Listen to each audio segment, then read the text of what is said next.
நடிகர் தனுஷ் மற்றும் Aishwarya divorce case முடிவுக்கு வந்தது பலருக்கும் தெரிஞ்சிருக்கும். கடந்த 2022 ஜனவரி மாதம் 17ஆம் தேதி 2 பேரும் விவாகரத்து வாங்கி பிரிய போறோம் அப்படின்னு அனௌன்ஸ் பண்ணி தங்களோட 18 வருட திருமண வாழ்க்கைக்கு எண்டு போட்டாங்க. இதை தொடர்ந்து கடந்த 2024 நவம்பர் மாதம் 27ஆம் தேதி சென்னை குடும்ப நல நீதிமன்றத்தில் இறுதிக்கட்ட வாய்தாவில் எங்களுக்கு சேர்ந்து வாழ விருப்பம் இல்லை, எங்க 2 பேத்துக்கும் விவாகரத்து கொடுத்துருங்க அப்படின்னு தனுஷ் ஐஸ்வர்யா 2 பேருமே உறுதியா சொல்லியிருக்காங்க. அவங்க கேட்ட மாதிரியே ஜட்ஜ்மெண்ட்டும் கொடுத்துட்டாங்க.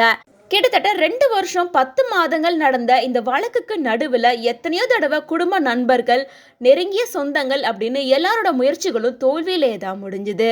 இந்த விவாகரத்து தீர்ப்புக்கு அப்புறமா தனுஷ் வழக்கம் போலதான் தொழிலில் பிஸியாகவே இருந்தாரு.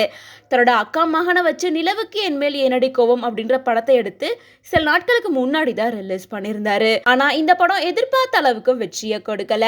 மேலும் தனுஷ் இப்போ குபேரன், இட்லி கடை, அப்புறம் ஒரு ஹிந்தி படம் அப்படின்னு அவரோட லைனப் எப்பவுமே ஸ்டெடியாகவே வச்சிருக்காரு. இன்னொரு பக்கம் சோஷியல் மீடியாலையுமே ஆக்டிவாக இருக்க ஐஸ்வர்யா விவாகரத்துக்கு 1 மாதம் முன்னாடியிலேருந்தே மொத்த ஆக்டிவிட்டியும் ஸ்டாப் பண்ணிட்டாங்க. இவங்களோட இன்ஸ்டாகிராம் பேஜில் செப்டம்பர் 19 அன்னைக்கு போட்ட ஒரே ஒரு போஸ்டோட அப்படியே ஸ்டாப் ஆயிருக்கு. இதுக்கு இடைப்பட்ட மாதங்களில் அவங்க திருப்பதி, திருத்தணி, திருவண்ணாமலை, திருநள்ளாறு, காரைக்கால் அப்படின்னு முழுக்க ஆன்மீகத்திலே இறங்கியிருக்காங்க. அதே நேரம் மகன்களான லிங்கா மற்றும் யாத்ரா 2 பேருமே அப்பா அம்மா 2 பேர் கூடயும் தான் இருந்துட்டு இருக்காங்க. இந்த நிலையில இவங்க 2 பேரும் விவாகரத்து குறித்து பிரபல நடிகரும் இயக்குனருமான ரமேஷ் கண்ணா கொடுத்திருக்க இன்டர்வியூல ஐஸ்வர்யாவை தனுஷ் பிரிஞ்சிருக்கவே கூடாது, அவசரப்பட்டு பெரிய தப்பு பண்ணியிருக்காங்க, சூப்பர் ஸ்டார் ரஜினிகாந்த் ஒரு மாமனிதர், இவ்வளோ போராட்டங்களை ஃபேஸ் பண்ணி தான் இன்னைக்கு இவ்வளோ பெரிய இடத்துக்கு வந்திருக்காரு, இந்த விஷயத்த அவங்க நினைச்சு பார்த்துருக்கணும். ஹஸ்பண்ட் ஒய்ஃபுக்குள்ள வர ப்ராப்ளம் அப்படின்றது ரொம்ப காமனான விஷயம்தான். அதுக்கு டிவோர்ஸ் மட்டுமே முடிவு கிடையாது. எனக்கும் என்னோட ஒய்ஃபுக்கும் கூட தான் பல பிரச்சனைகள் வந்திருக்கு. நாங்கள் 2 பேரும் பிள்ளைங்களுக்காக விட்டு கொடுத்து போயிடுவோம், அவங்களும் அப்படி பிள்ளைங்களுக்காக அனுசரித்து போயிருக்கலாம். இத்தனை வருஷங்கள் வாழ்ந்ததுக்கு அப்புறமா அவங்க பிரிஞ்சு போயிருக்கவே கூடாது. தனுஷ் ஒரு பக்குவமான மனிதர் தான், ஆனா ஏன் அப்படி செஞ்சிட்டாருன்னு தெரியல. ரஜினி சாருக்கு அவரோட பேரனை ரொம்பவே பிடிக்கும்.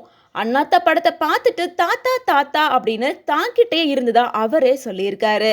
அப்பா மகனோட பாசத்தை கூட பிரிச்சிடலாம், ஆனா தாத்தா பேரோட பாசத்தை பிரிக்கவே முடியாது. தனுஷ் ஐஸ்வர்யா விவாகரத்து கண்டிப்பா ரஜினி சாருக்கு மிகப்பெரிய இழப்பாதான் இருக்கும் அப்படின்னு ரமேஷ் கண்ணா சொல்லியிருக்காரு. மேலும் முன்னதாக சூப்பர் ஸ்டார் ரஜினிகாந்த் சினிமா துறைக்கு வந்து 50 வருடங்கள் நிறைவடைஞ்சிருக்கு அப்படிங்கறனால ஒரு பெரிய விழா ஒன்றை எடுக்க போறாங்க அப்படின்னும் அதுல தனுஷும் ஐஸ்வர்யாவும் கலந்துக்க போறாங்க அப்படிங்கிற மாதிரி எல்லாம் கூட சொல்லிட்டு இருந்தாங்க. ஆனா இப்போ 2 பேரும் சட்டப்பூர்வமா பிரிஞ்சிட்டதால அது நடக்குமா அப்படிங்கிற மாதிரி கேள்விகள் வந்துட்டு இருக்கு. ஆனா தனக்கு விழாவே வேண்டாம் அப்படிங்கிற முடிவுக்கு ரஜினி சார் வந்துட்டதா சொல்லிட்டு இருக்காங்க.